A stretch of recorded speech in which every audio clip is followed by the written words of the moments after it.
Estamos de volta agora com a participação do Dr. Drauzio Varela, né? E ele vai tratar hoje de uma doença difícil de diagnosticar e que atinge 1 milhão de brasileiros. É a doença celíaca, provocada por uma intolerância aos alimentos que contêm glúten, uma proteína que também pode ser um veneno. Por isso, preste muita atenção. Estou aqui para aprender algumas receitas. Numa cozinha cheia de mulheres, Sérgio, o único homem, chama a atenção. Hoje eu preparei um panetone, sem usar farinha de trigo. Um panetone de Natal, com todos os ingredientes normais do panetone, mas substituindo o que tem o glúten pelo que não tem glúten. O glúten está em quase tudo o que comemos. É uma proteína presente no trigo, no centeio, na cevada e no malte. Matéria-prima do pão, das massas e da cerveja, que para algumas pessoas pode ser um veneno. Há 1 ano e meio, a mulher de Sérgio descobriu que estava com a doença celíaca, uma intolerância do organismo ao glúten. A doença celíaca afeta 1 em cada 200 brasileiros. Em nosso país, 1 milhão de pessoas sofrem desse mal que pode se manifestar em qualquer fase da vida. Crianças de colo, adolescentes, adultos e até nos mais velhos. Para ter doença celíaca, primeiro tem que ter predisposição genética para ter essa doença. E segundo, estar consumindo o glúten. Além disso, possivelmente há outros fatores ambientais que funcionariam como um gatilho para que essa doença se desenvolva e que ainda não se conhece quem seria esse outro fator ambiental. Anderson ouviu um diagnóstico há 2 meses. Quando começou a tua doença? Bom, o início foi no ano de 2000, com algumas pintas no cotovelo, no joelho, nas nádegas também. E a gente passava uns remedinhos, pensando que era algum tipo de micose. E aí do nada sumia. Só que os sintomas voltavam logo. E assim foi durante 9 anos, até que ele começou a emagrecer muito, embora o apetite se mantivesse normal. Perdeu 14 quilos em apenas 5 meses.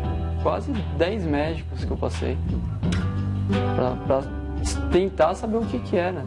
Em algum momento você achou que tivesse uma doença muito grave? Sim. Eu achava que eu tivesse até algum tipo de câncer, no intestino.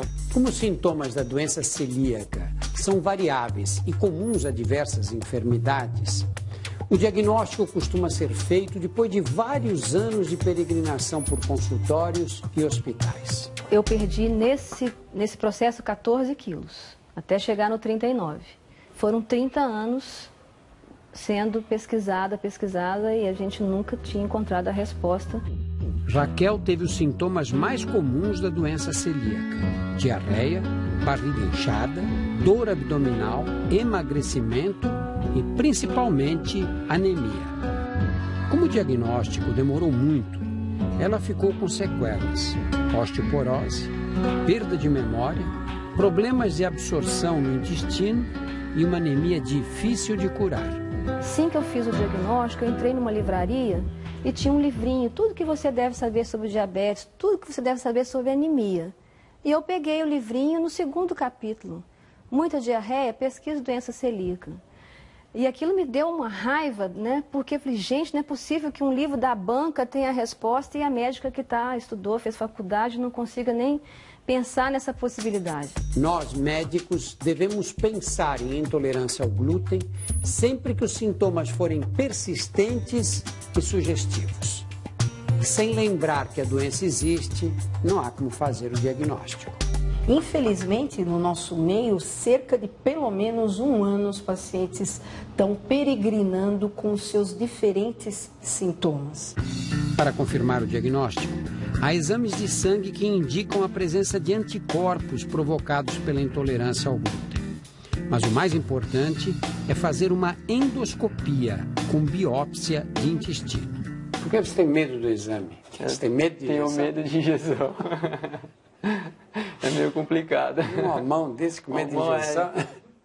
No revestimento interno do intestino, existem vilosidades para aumentar a absorção dos nutrientes. Nos portadores de doença celíaca, essas vilosidades diminuem ou desaparecem. a mucosa fica lisa e o aproveitamento dos nutrientes prejudicado. A endoscopia pode dar certeza e detalhes dessa condição. Mas Anderson está com receio. Para fazer o exame, ele deve voltar a comer alimentos com glúten e teme a volta dos antigos sintomas. Vale a pena você fazer esse sacrifício alguns dias para quem já vem há 8 anos com a doença sem controle, 5 dias a mais, a menos, eu não acho que possam fazer grande diferença, né?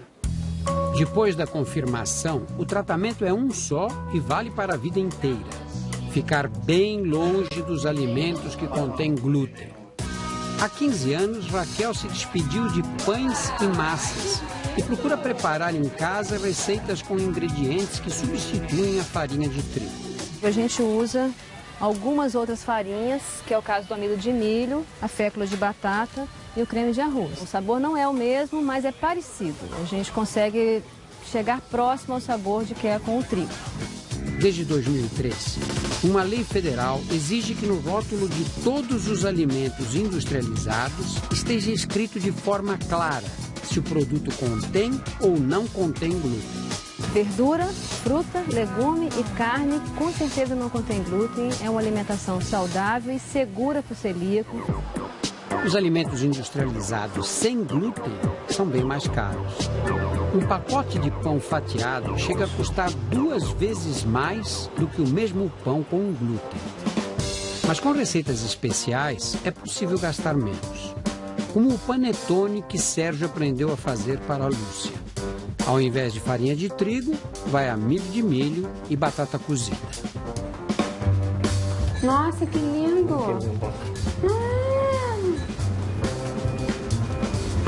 Então, meu amor, tá bom? Tá ótimo, nota 10.